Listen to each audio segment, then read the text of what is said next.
الفرقان کی آیات آپ کے سامنے تلاوت کی گئی ہیں۔ بہت سے احباب جو رمضان المبارک سے قبل بھی مستقل طور پر جمعے کے لیے تشریف لاتے ہیں وہ اس موضوع سے واقف ہیں۔ وہ احباب جو آج رمضان المبارک میں پہلی مرتبہ اس موضوع کو سماعت فرمائیں گے، رمضان المبارک سے قبل ہمارا جو خطبات جمعۃ المبارک میں موضوع کا سلسلہ چل رہا ہے وہ سورہ الفرقان کی تفسیر اور اس کے معانی، اور اس سورہ کے تقریباً آخری حصے پر ہماری گفتگو چل رہی ہے۔ اللہ تعالی نے رحمان کے بندوں کا تذکرہ کیا اور ان کی کچھ صفات ذکر فرمائی۔ تو فرمایا وعباد الرحمن الذین یمشون علی الارض ہونا، رحمان کے بندے وہ ہیں جو زمین پر بڑی عاجزی کے ساتھ چلتے ہیں۔ وَإِذَا خَاطَبَهُمُ الْجَاهِلُونَ قَالُوا سَلَامًا، اور جب جاہل مخاطب ہوں تو وہ ان کو سلام کہہ کر گزر جاتے ہیں۔ وَالَّذِينَ يَبِيتُونَ لِرَبِّهِمْ سُجَّدًا وَقِيَامًا، اور یہ وہ ہیں جن کی راتیں اپنے رب کے سامنے سجدے اور قیام کرتے ہوئے گزرتی ہیں۔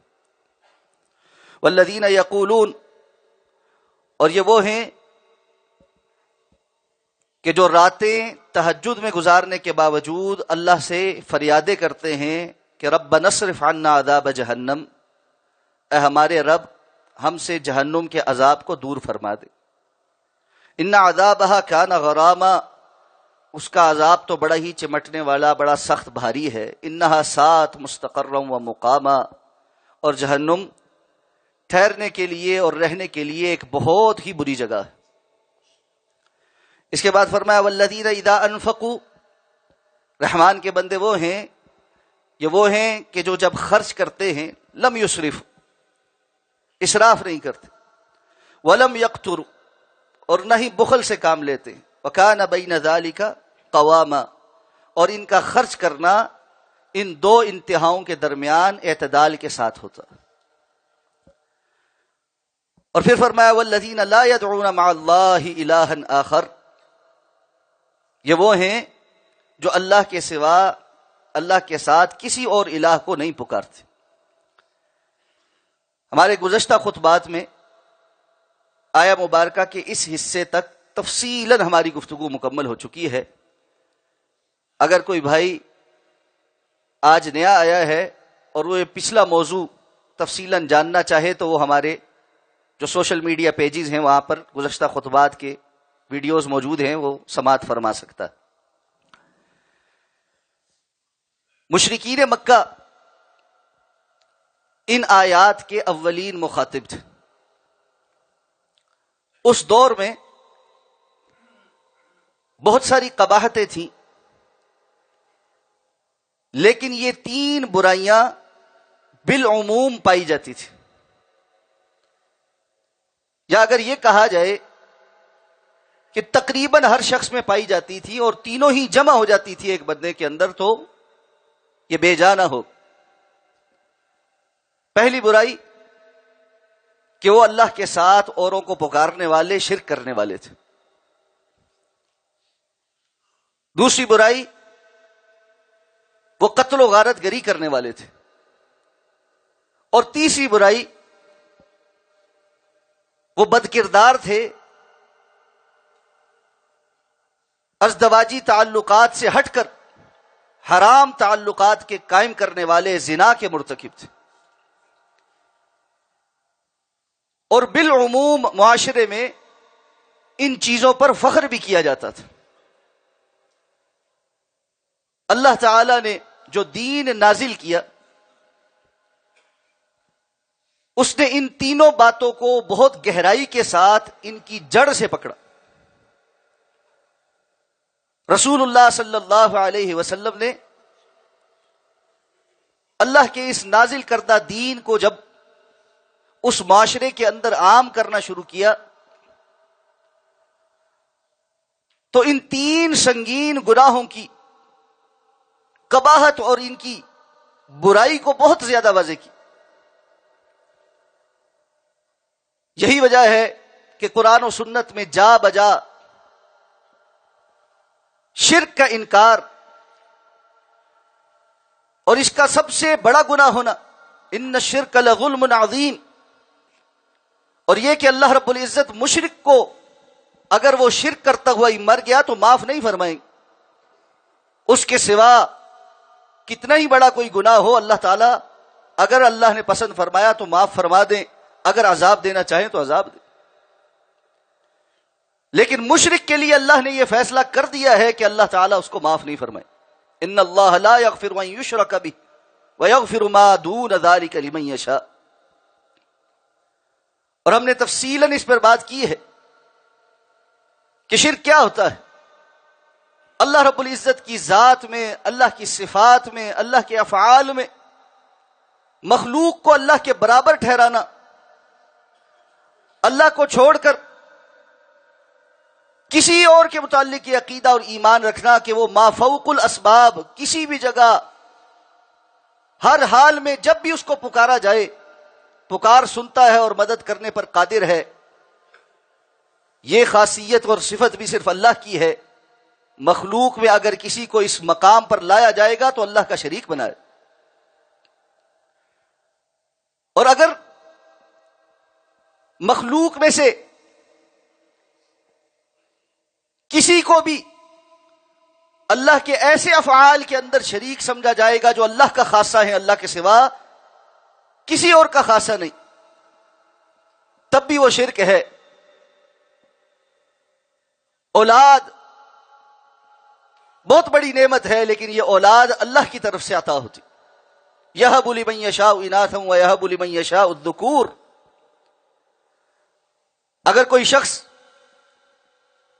کسی بندے کو کہ وہ میرے سامنے موجود ہے، میری بات کو سن رہا ہے، اس لیے میں اس سے یہ کہوں کہ تم مجھے اولاد دے دو، اور میرا عقیدہ یہ ہو کہ یہ اس بات پر قادر ہے کہ چاہے تو یہ بیٹے دے سکتا ہے، چاہے تو بیٹیاں دے سکتا ہے، یہ اللہ رب العزت کا خاصہ ہے. اللہ کے اس خاصے کے اندر کوئی اور شریک نہیں.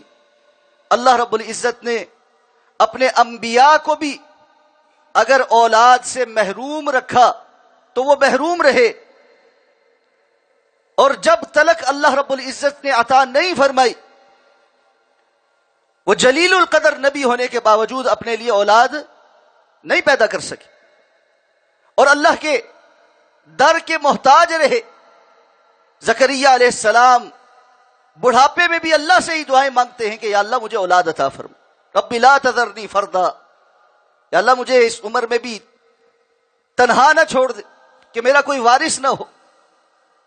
ابراہیم علیہ السلام جیسے جلیل القدر نبی، و ابراہیم الذی وفا، جن کو وفا کا سرٹیفکیٹ اللہ نے عطا فرمایا ہے، ان کو بھی جب تک اللہ رب العزت نے اسماعیل اور اسحاق نہیں عطا فرمائے، تمام تر اپنی عظمت، بزرگی اور شان کے باوجود انہوں نے یہ دعویٰ نہیں کیا کہ میں اپنے لیے یہ معاملہ خود سے سیدھا کر سکتا ہوں اور دوسروں کو بھی اولادیں دے سکتا ہوں. تو مشرکین مکہ کے ہاں سنگین گناہوں میں سب سے بڑا یہ گناہ کہ وہ مخلوق کو اللہ کے برابر قرار دیتے تھے، مخلوق کو اللہ کی اولاد بتاتے تھے. یہودی حضرت عزیر کو اللہ کا بیٹا بناتے تھے، عیسائی حضرت عیسیٰ علیہ السلام کو اللہ کا بیٹا گردانتے، اور مشرکین مکہ فرشتوں کو اللہ کی بیٹیاں گردانتے تھے. اسی طرح یہ مشرکین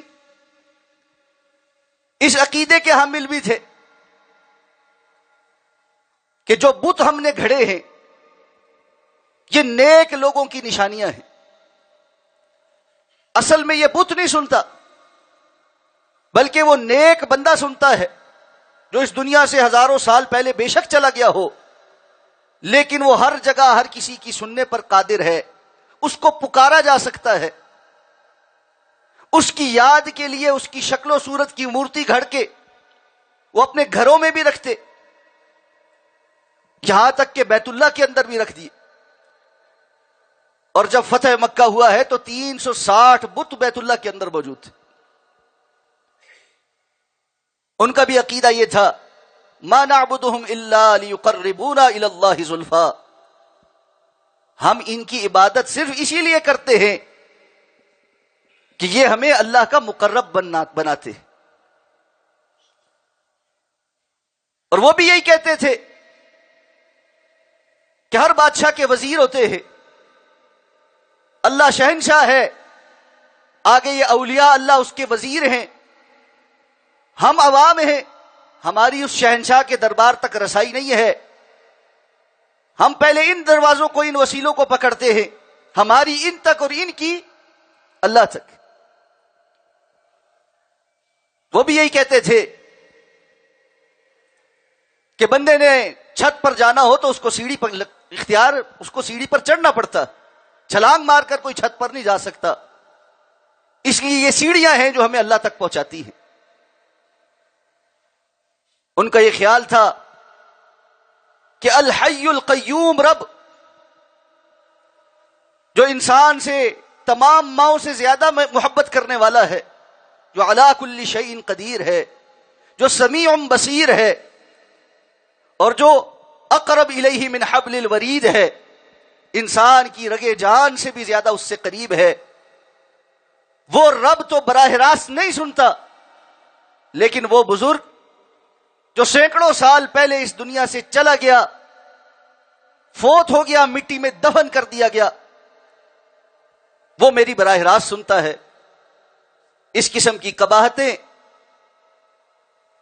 ان سالوں کے اندر بدرجہ اتم اسی طرح موجود تھیں جس طرح آج بھی بہت سارے جہلاء کے اندر پائی جاتی. اس لیے اللہ رب العزت نے ارشاد فرمایا کہ والذین لا يدعون مع اللہ الہا آخر، جو اللہ کے سوا کسی اور معبود کو نہیں پکارتے. رحمان کے بندے وہ ہیں جنہوں نے یہ سبق پڑھ لیا ہے کہ ایاک نعبد و ایاک نستعین، ایاک نعبد و ایاک نستعین، اللہ ہم صرف آپ ہی کی عبادت کرتے ہیں اور صرف آپ ہی سے مدد طلب کرتے ہیں. دوسری برائی جو عربوں کے ہاں بہت زیادہ عام تھی وہ قتل و غارت گری تھی.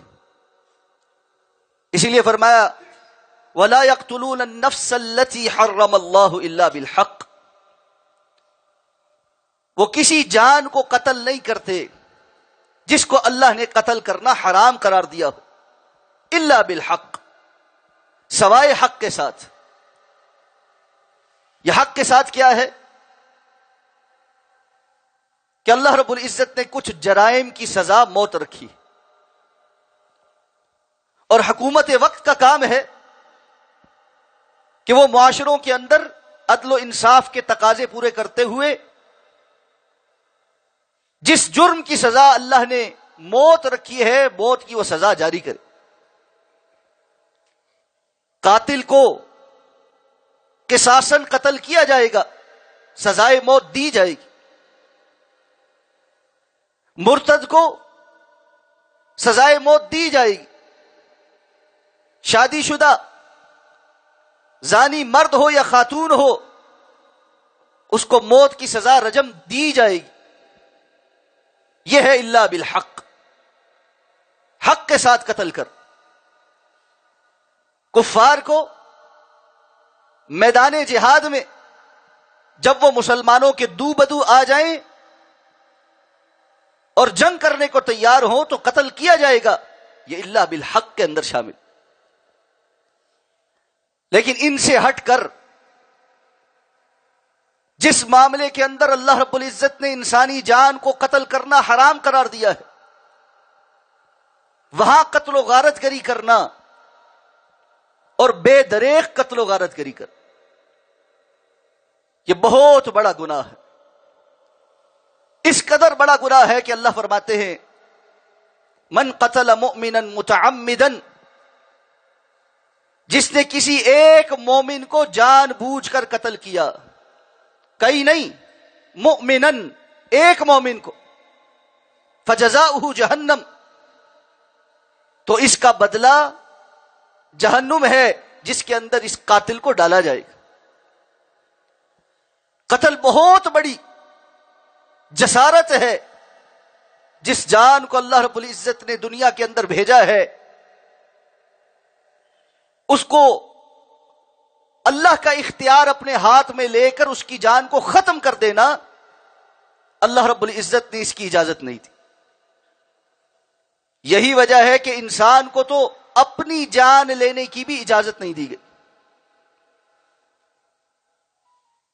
اسلام میں خودکشی حرام ہے، اسی لیے حرام ہے کہ یہ جان اللہ کی امانت ہے۔ رسول اللہ صلی اللہ علیہ وسلم نے خطبہ حجۃ الوداع کے موقع پر صحابہ کرام رضوان اللہ تعالی علیہم اجمعین کی تربیت کی، اور ان کو اس بات کی بھی ترغیب دلائی، حکم دیا اس کا کہ تم جو یہاں موجود ہو جنہوں نے مجھ سے یہ سبق پڑھا ہے، فَلْيُبَلِّغَ الشَّاهِدَ الْغَائِبَ، آج موجود مجھ سے یہ باتیں سننے والا جو یہاں موجود نہیں اس کو یہ پیغام پہنچائے کہ میں نے آج یہ پیغام دیے ہیں۔ ان پیغاموں میں سے ایک پیغام یہ بھی تھا، لوگوں آج کا یہ دن جو 9 ذی الحجہ کا بڑا حرمت والا دن، آج کا یہ مقام اور یہ مہینہ جو ذی الحجہ کا ہے، جس طرح یہ حرمت والے ہیں، مقدس ہیں، تم ان کی حرمت کو پامال کرنے کا سوچتے نہیں ہو۔ بالکل اسی طرح یہ بات جان لو، ان دماءکم، تمہارے خون، تمہارے مال اور تمہاری عزتیں اللہ رب العزت نے مقدس بنائی ہیں، حرمت والی بنائی ہیں۔ بندہ مومن ہو دوسرے مومن کی جان، مال اور عزت اور آبرو کی حرمت کو پامال نہیں کر سکتا۔ وطن عزیز پاکستان کے اندر ہم ہر کچھ عرصے کے بعد ایک نئے سرے سے لہر دیکھتے ہیں دہشت گردی کی، اور اس کے اندر عامت الناس کو، بوڑھوں کو، بچوں کو، خواتین کو، سیکیورٹی اداروں کے افراد کو جس طرح نشانہ بنایا جا رہا ہے، اور یہ سب کچھ دین کے نام پہ کیا جا رہا، یہ سوائے فساد کے اور کچھ نہیں۔ یہ بات جان لیجئے، اہل ایمان کلمہ گو مسلمان کی جان کسی بھی اجتہاد اور قیاس کی بنیاد پر اپنے لیے حلال قرار دینا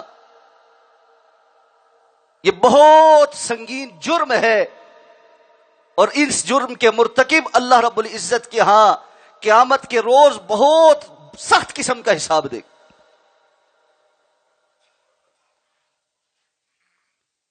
قتل و غارت گری میں ہمارے ہاں دیہاتی علاقے میں بالخصوص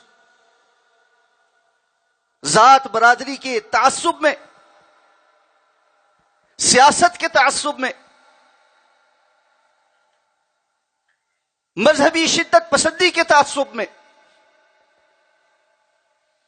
وراثت کے معاملات کو ہڑپ کرنے کے تعصب میں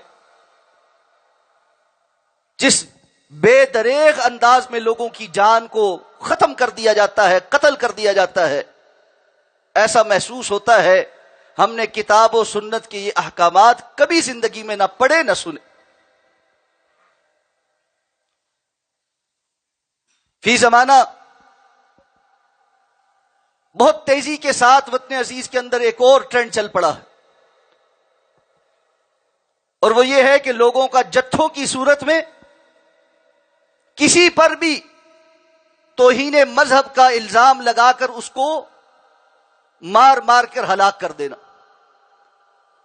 اور صرف ہلاک ہی نہ کرنا، لاشوں کی بے حرمتی بھی کرنا، قتل کر دینے کے بعد ان کو جلا دینا، الزام کیا ہے؟ یہ گستاخ تھا، اس نے اللہ کے رسول کی گستاخی کی ہے۔ الزام کیا ہے؟ اس نے قرآن مجید کی گستاخی کی ہے۔ الزام کیا ہے؟ یہ صحابہ کرام اور اہل بیت کے بارے میں فلاں فلاں بات کہہ رہا تھا۔ جو جتھے ایسے لوگوں پر چڑھائی کرتے ہیں، حقیقی بات یہ ہے ان میں سے 99% لوگوں کو یہ معلوم نہیں ہوتا کہ واقعتاً اس بندے نے یہ کام کیا بھی ہے یا نہیں کیا۔ ادھر سے سنی ادھر سے سنی، مجمع اکٹھا ہوا، بس ایک دم سے چڑھائی کی اور مار کٹائی شروع کی۔ یہ بات ذہن میں رکھیے، الا بالحق، صرف ان لوگوں کو قتل کرنا جس کے بارے میں اللہ نے حق دیا ہے کہ ان کو قتل کرنا جائز ہے۔ یہ اختیار کس کا ہے؟ حکومت کا، کسی بھی عام شہری کا، کسی بھی موقع پر ہرگز یہ اختیار نہیں ہے کہ وہ کسی کے متعلق یہ فیصلہ کرے کہ اب یہ واجب القتل ہو گیا ہے اور میں قانون اپنے ہاتھ میں لے کر اس کو قتل کر سکتا ہوں اور اس کا قتل کرنا باعث ثواب ہوگا۔ میں بڑی ذمہ داری کے ساتھ منبر رسول صلی اللہ علیہ وسلم پر کھڑا ہو کر درد دل سے آپ کو یہ پیغام دے رہا ہوں، اور جو دے رہا ہوں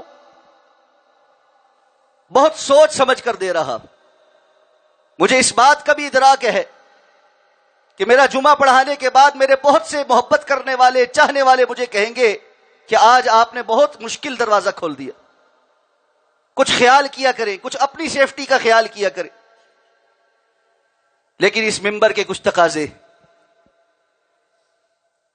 اس پر کھڑے ہو کر صرف پروٹوکول انجوائے نہیں کرنا، آپ کی محبتیں، الفتیں اور احترام انجوائے نہیں کرنے، احقاق الحق و ابطال الباطل، حق بات کو حق کہنا اور باطل کو باطل کہنا، یہ اس منبر کی ذمہ داری ہے۔ ہم یہ ذمہ داری ادا کرتے ہوئے کسی کے نشانے پہ آئیں، کسی کی سازش کا شکار بنے، کوئی ہمارے خلاف کچھ بھی سوچنا شروع کرے، ہم یہ کہتے ہیں حسبنا اللہ و نعم الوکیل، نعم المولا و نعم النصیر، ہمیں اللہ کافی ہے۔ جتنی زندگی اس نے لکھی ہے انشاءاللہ العزیز ہم نے جینی ہے، کسی کے مارنے سے کوئی نہیں مرتا۔ جو رات اس نے قبر میں لکھی ہے، میں اور آپ سب مل کر دعائیں کرتے رہے، وہ آگے نہیں بڑھ سکتی۔ جو لوگ جتھوں کی صورت میں لوگوں کو قتل و غارت گری کی طرف ابھار رہے ہیں، فتوے صادر کر رہے ہیں، ان کے جلسوں اور جلوسوں کے نعرے یہ ہیں کہ گستاخ کی سزا سر تن سے جدا، اور وہ لوگوں کو ابھار ابھار کر اس طرف لے جاتے ہیں۔ کسی کے لباس کے اوپر اگر حروف تہجی کے کچھ شائبہ لگے تو وہ الزام لگا دے کہ اس نے قرآن مجید کی توہین کی ہوئی ہے، قرآن کی آیات کا لباس پہنا ہوا، اور جتھے اکٹھے ہو جائیں۔ اللہ نے اس خاتون کی زندگی رکھی تھی، کچھ بچت ہو گئی، ورنہ کسر ہم نے چھوڑی نہیں تھی۔ اس لیے بات جان لیجئے، انسانی جان بہت قیمتی ہے، اس کو قتل کرنا اور اس قتل کے اندر کسی بھی طریقے سے حصے دار بننا، اللہ رب العزت کے ہاں یہ جرم بڑا سنگین جرم، بہت سنگین جرم، انسان کے اعمال کو برباد کر دینے والا جرم۔ ناحق قتل کرنے کے اندر رسول اللہ صلی اللہ علیہ وسلم نے ایک اور چیز کو بھی شامل کیا۔ آپ نے فرمایا کبیرہ گناہ، بہت بڑے کبیرہ گناہ، اس میں آپ نے پہلا بڑا گناہ یہ گنوایا کہ انسان اللہ کے ساتھ کسی کو شریک بنائے۔ شرک کے بعد دوسرا کبیرہ گناہ آپ صلی اللہ علیہ وسلم نے اس حدیث میں، ایک اور حدیث میں ہے والدین کی نافرمانی، اس حدیث میں آپ نے فرمایا کہ تم اپنی اولاد کو اس لیے قتل کر دو کہ وہ تمہارے ساتھ کھانے میں شریک ہو جائیں۔ میں ان کو پالوں گا پوسوں گا کہاں سے؟ حمل ٹھہر گیا ہے، مجھے یہ حمل نہیں چاہیے، ہمارے حالات ٹھیک نہیں ہیں، مہنگائی بہت بڑھ گئی ہے، شوہر بیوی کو مجبور کرتا ہے کہ وہ اپنا وہ حمل ضائع کر دے. انتہائی لازمی میڈیکل ایمرجنسی جس کا اطلاق اس بات پر ہوتا ہے کہ ماں اور بچے کی زندگی میں سے کوئی ایک زندگی بچائی جائے گی. یقینی طور پر کسی ایک زندگی کو خطرہ لاحق ہے. اگر بچے کی زندگی بچائی تو ماں کی زندگی جائے گی ہی جائے گی، اور اگر ماں کی زندگی بچانی ہے تو بچے کی زندگی سے ہاتھ دھونے پڑیں گے. یہ وہ واحد ایک انتہائی سنگین میڈیکل ایمرجنسی ہے جہاں پر علماء نے اس بات کی اجازت دی ہے کہ جو جان پہلے سے اس دنیا کے اندر موجود ہے اس کو بچانا اولا ہے، اس لیے ماں کی جان بچائی جائے گی اور اولاد کی قربانی دے دی جائے گی. اس کے علاوہ کوئی اور بہانہ نہیں، کوئی اور بہانہ نہیں.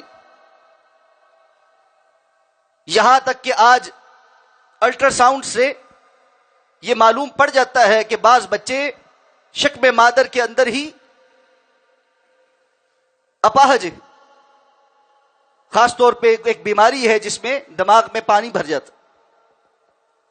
سوالات آتے ہیں کہ ڈاکٹر نے بتایا ہے یہ بچہ اب نارمل پیدا ہوگا، کیا ہم ابھی سے اس کو ابورٹ کرا دیں؟ اللہ نے جس جان کو جس طرح بھیجنا ہے وہ اس کی حکمت ہے. ہمیں اس بات کا اختیار نہیں دیا گیا کہ ہم پہلے سے یہ فیصلہ کریں کہ چونکہ یہ جسمانی طور پر معذور ہے اس لیے اس کو پیدا ہونے کا حق ہی حاصل نہیں ہے، اس کو ہم قتل کر سکتے ہیں، ہمارے لیے جائز ہے کہ ہم اس کو قتل کر دیں. یہ قتل ناحق ہے، سنگین جرم ہے. اللہ کے ہاں عذاب کا مستحق ہے وہ شخص جو اس قسم کی جسارت کرے. اس لیے اپنی اولادوں کو اس انداز میں قتل کرنا یہ بہت بڑا جرم. اور اسی کے ذیل میں بڑے افسوس کے ساتھ یہ کہنا پڑتا ہے کہ ایک مسئلہ اب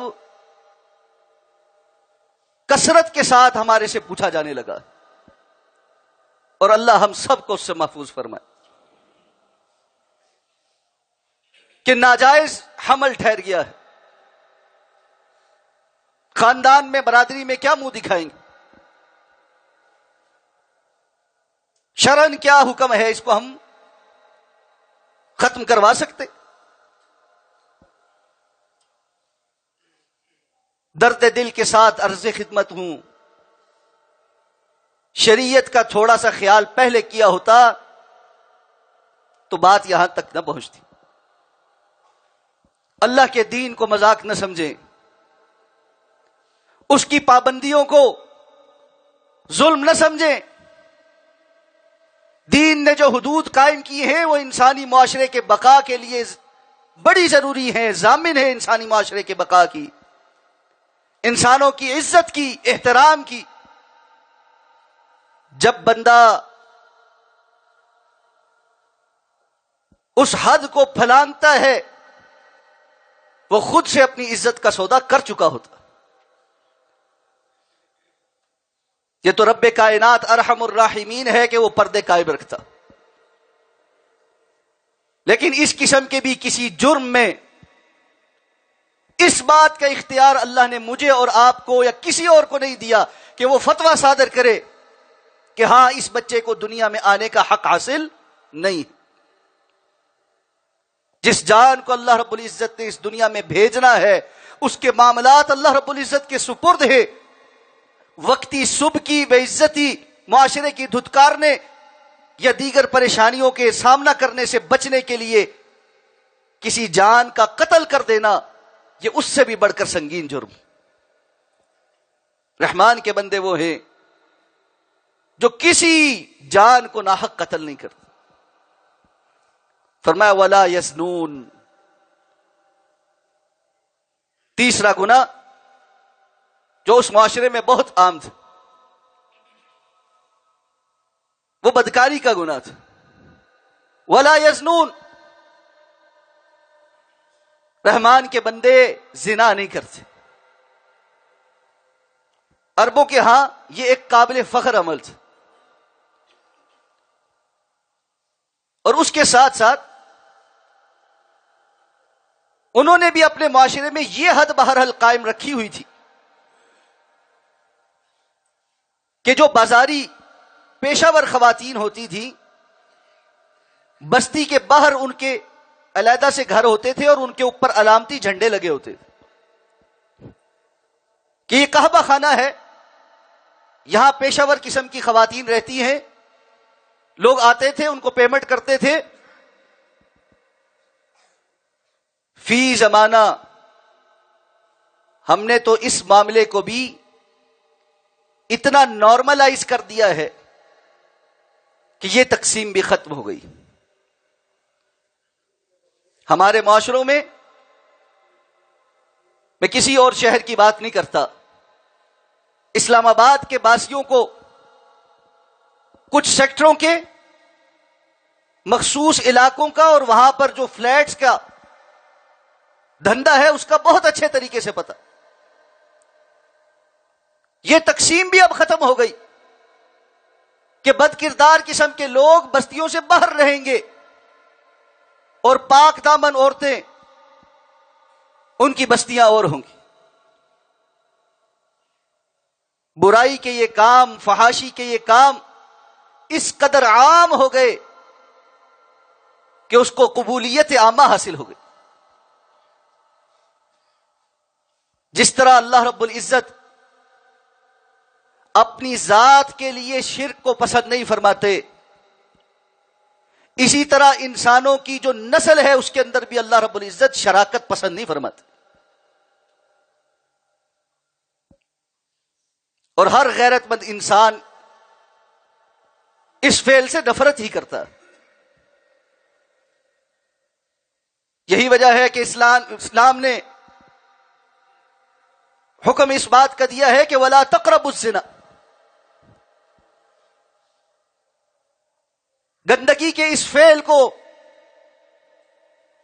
ارتکاب کرنے سے پہلے اس کے جو مبادیات ہیں، اس کی طرف لے جانے والے جو عوامل ہیں، ان سے بھی بچو، اس کے قریب ہی نہ جاؤ۔ کہ رسول اللہ صلی اللہ علیہ وسلم نے فرمایا کہ انسان کی آنکھ، اس کے کان، اس کے ہاتھ اور اس کے قدم، یہ سب زنا کے مرتکب ہوتے ہیں، اور آنکھ کا زنا حرام چیز دیکھنا ہے، کان کا حرام باتیں سننا ہے، ہاتھ کا حرام کو پکڑنا ہے، قدموں کا حرام کی طرف چل کے جانا ہے۔ آپ نے فرمایا جب کوئی انسان ان سارے مراحل کے اندر مبتلا ہو جاتا ہے، ایک وقت آتا ہے کہ اس کی شرمگاہ اس کے اوپر مہر ثبت کر دیتی۔ یہ بات جان لیجئے، اللہ نے ہر بندے کے اندر ایک حیا رکھی ہوتی، بندہ آہستہ آہستہ اپنی اس حیا کو قتل کرتا۔ پہلے ہی روز کسی سے یہ کام نہیں ہوتا، یہ بتدریج اس طرف بڑھنے کا نام ہے، اور جو مسلسل آہستہ آہستہ اس سلسلے میں آگے بڑھے اور اپنے آپ کو نہ روکے اور اللہ رب العزت کی حیا اختیار نہ کرے، اس کو دنیا کا خوف تو ہو، وہ دنیا کے دھتکارے جانے، برا بلا کہنے سے بچنے کے لیے تنہائیاں تو تلاش کرے، لیکن اللہ رب العزت کی نظر اس کے لیے سب سے زیادہ ہلکی ہو جائے۔ سلف کہتے تھے اتق اللہ ان تکون احون الناظرین الیک، اس بات سے ڈرنا کہ اللہ رب العزت کی ذات تمہارے نزدیک دیکھنے والوں میں سب سے بے وزن ہو جائے، کہ تمہیں ساری دنیا کا ڈر ہو لیکن اللہ کا ڈر نہ ہو۔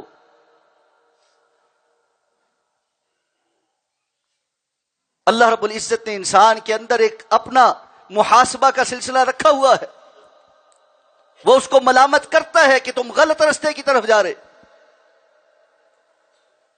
اس کو اپنے آپ کو روکنا چاہیے، توبہ استغفار کرنی چاہیے، اور اللہ رب العزت سے عفت اور پاک دامنی کا سوال کرنا چاہیے۔ رسول اللہ صلی اللہ علیہ وسلم نے فرمایا جو بندہ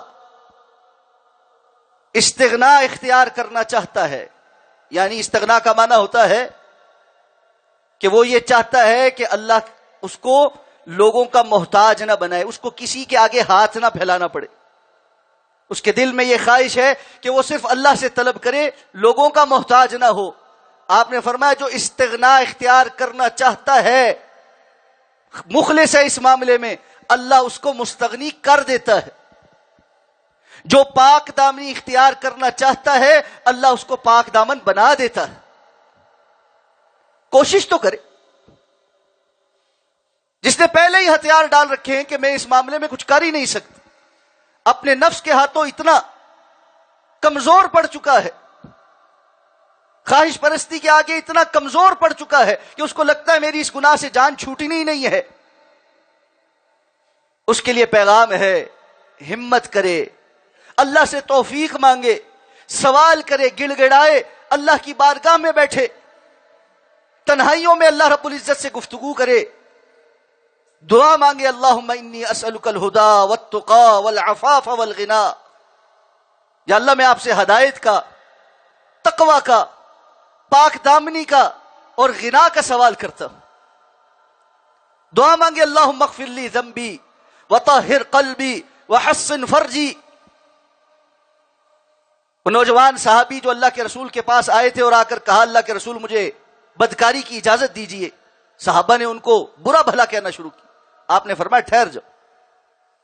پھر آپ نے حکمت کے ساتھ سمجھایا، سارے محرم رشتے گنوا کر ایک ایک کی متعلق پوچھا، کیا تم جس بات کی اجازت طلب کر رہے ہو پسند کرتے ہو کہ تمہاری ماں، بہن، بیٹی، پھوپھی، خالہ کے ساتھ کوئی ایسا کرے؟ اللہ کے اس بندے کا سر شرم سے جھک گیا. آپ نے اس کے دل پہ ہاتھ رکھا، یہ دعا دی، اللہم اغفر ذنبہ وطہر قلبہ وحسن فرجہ. یا اللہ اس کے گناہ کو معاف فرما دے، اس کے دل کو پاک کر دے اور اس کی عصمت کی حفاظت فرما. یہ یہاں سے علماء نے اس دعا کو کا اخراج کیا ہے کہ یہ دعا مانگنی چاہیے، اللہم اغفر لی ذنبی. یہ جو برا خیال آنا اور اس کے متعلق پلاننگ کرنا، یہ بھی گناہ. یا اللہ میرے اس گناہ کو معاف کر دے. وطہر قلبی، میرے اس دل کو پاک کر دے، یہ پاکیزگی والا. وحسن فرجی، مجھے اپنی عصمت کی حفاظت کرنے والا. اللہ تعالیٰ سے یہ دعائیں مانگنی پڑتی. اور جس قدر تیزی کے ساتھ ٹیکنالوجی آگے بڑھ رہی ہے، پہلے ہم صرف ڈش کو کسی زمانے میں بچپن میں علماء سے ڈش کی قباحتیں سنتے، تھوڑا آگے آئے تو کمپیوٹر کی قباحتیں آئیں، پھر سی ڈی کی آئیں، وی سی آر کی آئی، پھر انٹرنیٹ کے متعلق سوچنا شروع کیا. اب سوشل میڈیا پلیٹ فارمز ہیں، اور اس سے آگے بڑھ کر اب ورچوئل ریئلٹی اور میٹا اور اس سے متعلقہ جو معاملات ہیں، جو لوگ ٹیکنالوجی سے واقف ہیں وہ جانتے ہیں یہ کس قدر بڑی خباثت ہے. آنے والی نسلوں کی حفاظت اللہ کی طرف سے ہوگی تو وہ پاک دامن بنیں گے، وگرنہ دنیا کے اندر شیطان اور اس کے چیلوں نے انسان کی اس کمزوری کو بھانپتے ہوئے جس قدر جال بنا ہے، کوئی اس سے بچنے والا نہیں الا من رحم ربی.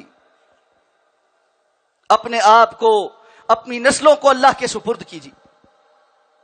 فرمایا جو ان 3 گناہوں کا مرکب بن جائے، مشرک بھی ہو، قاتل بھی ہو، زانی بھی ہو، یلقا اثاما، وہ بہت بڑے گناہوں سے ملاقات کرے گا قیامت کے روز. اس کے سامنے بڑے بڑے گناہ کھڑے ہوں گے. اور فرمایا یضاعف له العذاب، اس کے لیے عذاب کو دگنا کیا جائے گا یوم القیامہ، قیامت کے دن. ویخلد فیہ مہانا، اور اللہ اس کو اس کے اندر ہمیشہ ڈالیں گے ذلیل اور رسوا کر کے. بچنے کا ذریعہ کیا ہے؟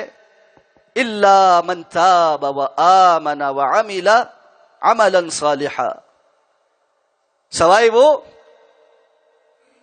جو ایمان لائے، سوائے وہ جو توبہ کرے اور ایمان لائے اور عمل صالح کرے.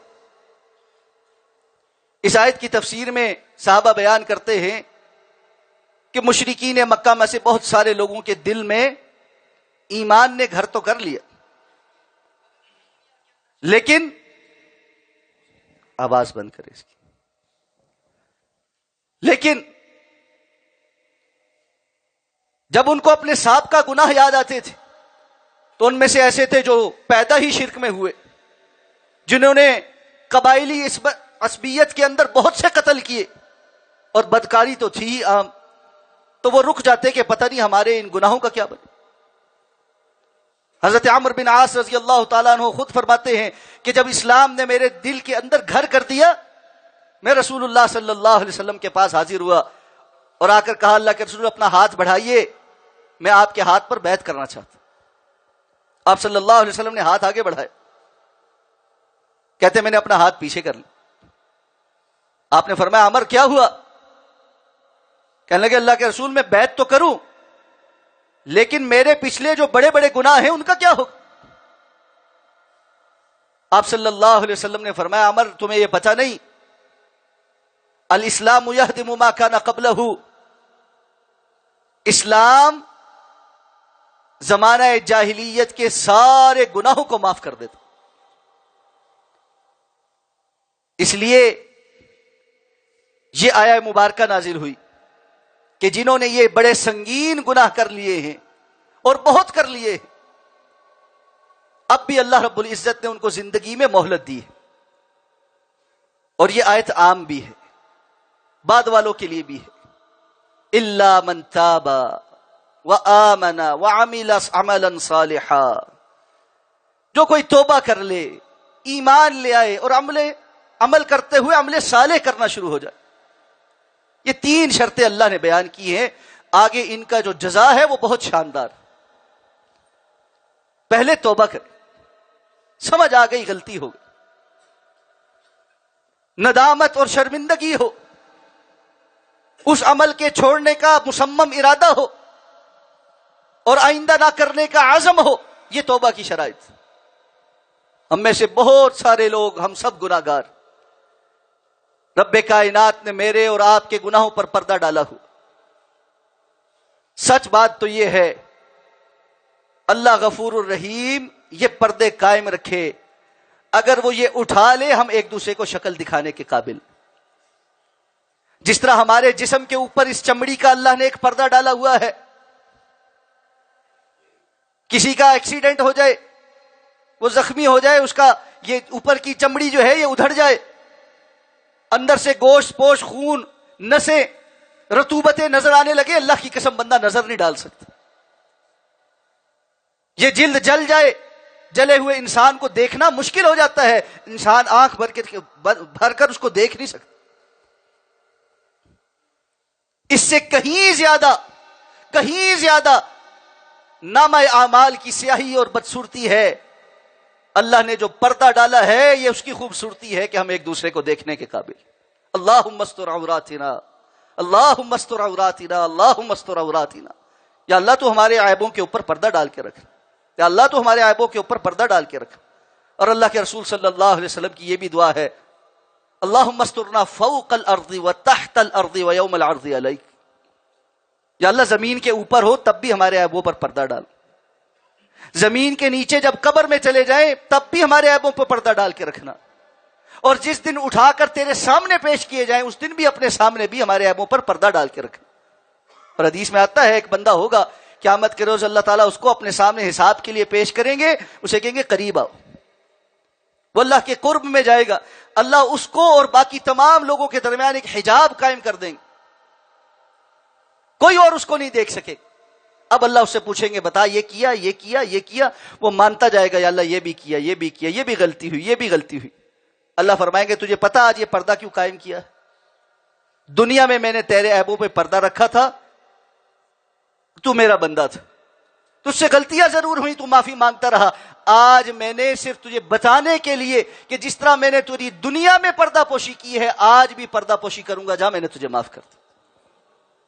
الا من تاب، جو توبہ کر لے، بڑے سے بڑا گناہ ہو گیا توبہ کر۔ اور ہم ہر رمضان المبارک میں یہاں اس مرکز میں اس قسم کی گفتگو کرتے ہوئے تجدید کرتے اپنی اس توبہ کی، پھر سال کے اندر انسان ہوتے ہوئے بھول جاتے ہیں، کمزور لمحات کا شکار ہو جاتے ہیں، شیطان کے وسوسوں کا شکار ہو جاتے ہیں، لیکن ہم اللہ کے بندے، ہم اللہ کے باغی نہیں۔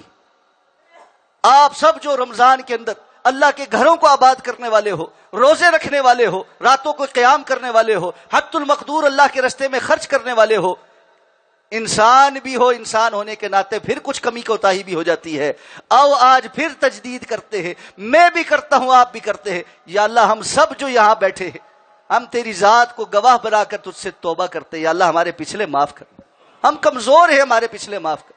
ہر دفعہ تجھ سے ہم وعدہ کرتے ہیں، پھر بے وفائیاں کرتے ہیں، لیکن اس کے باوجود تیرے باغی نہیں ہیں، ہم کمزور لمحات کا شکار ہو جاتے ہیں، یا اللہ ہمیں معاف فرما دے۔ الا من تاب وآمن، اور وہ ایمان لائے، ایمان لائے۔ ایک تو یہ ہے کہ وہ کافر تھا، اب ایمان لایا، اور ایک اور حدیث بھی ہے، رسول اللہ صلی اللہ علیہ وسلم فرمایا جب بندہ کوئی گناہ کر رہا ہوتا ہے نا، اس وقت ایمان اس کے اندر سے نکل کے اس کے سر کے اوپر ایسے آ جاتا۔ آپ صلی اللہ علیہ وسلم کی حدیث ہے، آپ نے فرمایا چور چوری کرتے ہوئے مومن نہیں ہوتا، زانی زنا کرتے ہوئے مومن نہیں ہوتا، ایمان اس کے اندر سے نکل جاتا، اس وقت وہ بے ایمانی کر رہا ہوتا۔ اگر ایمان اندر ہو تو پھر تو وہ اس کی جسارت ہی نہ کرے۔ وآمن، اور ڈرنا چاہیے کہ بندے کا کسی ایسے لمحے میں موت آ جائے جب ایمان اس کے اندر سے نکلا ہوا ہے اور وہ کسی گناہ کا ارتکاب کرتے کرتے اللہ رب العزت کے ہاں پہنچ۔ وآمن، اس ایمان کی تجدید بھی کرنی چاہیے، اسی لیے ہمیں مختلف دعاؤں میں بار بار یہ گواہی اشہد ان لا الہ الا اللہ واشہد ان محمدن عبدہ ورسولہ، نمازوں کے اندر بھی، تحیات کے اندر بھی، بہت ساری اور جگہوں پر یہ جو گواہی ہم دہراتے ہیں بار بار اسی لیے دہراتے ہیں۔ وعمل عملا صالحا، اور صرف یہی نہیں، آگے جو مرضی کروں، پیچھے میں نے معاف جو کرا لیے، اگلی زندگی میں عمل صالح کرے، نیک عمل کرے۔ رسول اللہ صلی اللہ علیہ وسلم نے فرمایا وَاتْبَعِ السَّيِّئَةَ الْحَسَنَةَ تَمْحُهَا، جب کبھی کوئی گناہ ہو جائے اس کے پیچھے پیچھے کوئی نیکی کیا کرو تاکہ وہ اس گناہ کے اثرات کو مٹا دے، نیکی میں آگے بڑھنے کی کوشش کرو۔ جو ایسا کر لے پھر اس کے لیے کیا ہے، زندگی میں توبہ بھی کی، ایمان کی تجدید بھی کرتا رہا، اور حت المقدور نیکیوں میں آگے بڑھنے کی کوشش بھی کرتا رہا۔ اب جب یہ اللہ کے سامنے پیش ہوگا فَأُولَئِكَ يُبَدِّلُ اللَّهُ سَيِّئَاتِهِمْ حَسَنَاتٍ، یہ وہ لوگ ہیں جن کی برائیوں کو بھی اللہ رب العزت نیکیوں میں تبدیل کر دے۔ رسول اللہ صلی اللہ علیہ وسلم نے فرمایا میں اس بندے کو جانتا ہوں جو سب سے آخر میں جہنم سے نکالا جائے گا، سب سے آخر میں جنت میں داخل کیا جائے گا۔ جب اللہ اس کو جہنم سے نکالیں گے اور اس کا جو جسم ہے وہ جل کر کوئلہ ہو چکا ہوگا، جنت کی نہر حیات کے اندر اس کو ڈبکی دلائی جائے گی، وہاں سے اس کا جسم جو ہے وہ دوبارہ اگے گا، اب اللہ اس کو اپنے سامنے کھڑا کریں گے۔ رسول اللہ صلی اللہ علیہ وسلم فرمایا اللہ تعالیٰ فرشتوں کو حکم دیں گے اس کے جو چھوٹے گناہ ہیں نا ذرا ان کو اس کے سامنے پیش کرو پہلے۔ اب یہ پہلے ہی سڑ کے عذاب بھگت کے وہاں سے نکلا ہے، اب اس کے سامنے حساب کتاب پھر شروع ہے، اس کے جو گناہ ہیں وہ اس کے سامنے پیش کیے جائیں گے۔ آپ صلی اللہ علیہ وسلم نے فرمایا سب کا اقرار کرے گا ہاں اللہ یہ بھی کیا، یہ بھی کیا، یہ بھی کیا۔ اب ڈر بھی رہا ہے اندر سے کہ یہ تو سارے چھوٹے چھوٹے ہیں، بڑے بڑوں کا تو ابھی تذکرہ نہیں شروع ہوا، شاید کہ بڑوں کا تذکرہ شروع ہو کر دوبارہ سے مار پڑے گی۔ اللہ کی طرف سے اس کے لیے اعلان ہوگا، اللہ کی طرف سے اس کے لیے اعلان ہوگا جتنے تجھے گناہ گنوائے ہیں تیرے ہر گناہ کے بدلے اللہ نے تجھے نیکی عطا فرمائی۔ جیسے یہ سنے گا کہے گا یا اللہ میرے تو ابھی بہت سارے بڑے بڑے گناہ ہیں جو مجھے ابھی نہیں سنائے گئے۔ آپ صلی اللہ علیہ وسلم نے فرمایا، جب یہ فرمایا صحابی کہتے ہیں میں نے دیکھا اللہ کے رسول کھلکھلا کر ہنس رہے ہیں اور آپ کی داڑھ مبارک نظر آ رہی کہ جیسے ہی یہ پتہ لگا کہ گناہوں کے بدلے نیکیاں مل رہی ہیں تو کہتا ہے وہ بڑے بڑے گناہ کدھر گئے، ان کے بدلے بھی تو نیکیاں ملیں۔ تو جو بندہ جہنم میں سزا بھگت کے سب سے آخر میں جہنم سے نکالا جا رہا ہے بندہ مومن ہے، ایک دفعہ کلمہ کم از کم اس نے زندگی میں پڑھا ہوگا، اس کے بھی گناہوں کے بدلے اللہ نیکیاں عطا فرمائے گا۔ تو اللہ کے وہ بندے جنہوں نے توبہ کی ہے، جنہوں نے اصلاح کی کوشش کی ہے، جنہوں نے استغفار کی ہے، جو آگے بڑھنے کی کوشش میں لگے ہوئے ہیں، اللہ نے ان کو کیا کچھ عطا فرمایا۔ اللہ بڑا مہربان ہے، غفور الرحیم ہے، اپنے بندوں کے انتظار میں ہے، اس کو اپنے بندے کی توبہ بڑی پسند ہے، اس کو اپنے بندے کی اصلاح بڑی پسند ہے۔ جو کچھ بھی ہو گیا اللہ کے در سے مایوس نہ ہو، اللہ کے باغی نہ بنے، نافرمان نہ بنے، خود سر نہ بنے، سازشی نہ بنے، سر جھکا کر اللہ رب العزت کے سامنے تنہائیوں میں بیٹھ کر 2 رکعت پڑھ کے مکھی کے سر کے برابر بھی آنکھ سے آنسو نکل آیا. اللہ کے رسول صلی اللہ علیہ وسلم نے فرمایا تنہائی میں اللہ کے ڈر سے اتنا سا آنسو کا قطرہ بھی بہا دینے والی آنکھ پر اللہ نے جہنم کی آگ کو حرام قرار دی. الا من تاب وآمن وعمل عملا صالحا فاولئک یبدل اللہ سیئاتہم حسنات وکان اللہ غفورا رحیما. کیوں کہ اللہ ہمیشہ سے ہی بڑا بخشنے والا، بڑا رحم کرنے والا ہے. ومن تاب، اور جو کوئی توبہ کرے، وعمل صالحا، اور عمل صالح کرے، فإنہ یتوب الی اللہ متابا، یقیناً یہی ہے جو اصل میں اللہ کی طرف توبہ کرنے والا ہے، رجوع کرنے والا. یعنی توبہ کا پتہ کیسے چلے گا کہ میری توبہ سچی ہے؟ کہ اس توبہ کے بعد انسان عمل صالح کی طرف راغب. اگر توبہ بھی کر رہا ہے اور اپنی برائی کے اوپر جمع ہوا بھی ہے اور گناہ چھوڑنے پر بھی تیار نہیں، تو اس کی توبہ جھوٹی ہے. سچی توبہ ہوتی ہی تب ہے جب انسان برائی کے چھوڑ دینے کے عزم کے ساتھ عمل صالح کی طرف راغب ہو جائے. اللہ ہمیں اس کی طرف راغب کر دے. اقول قولی ھذا واستغفر اللہ لی ولکم ولسائر المسلمین برحمتک یا ارحم الراحمین.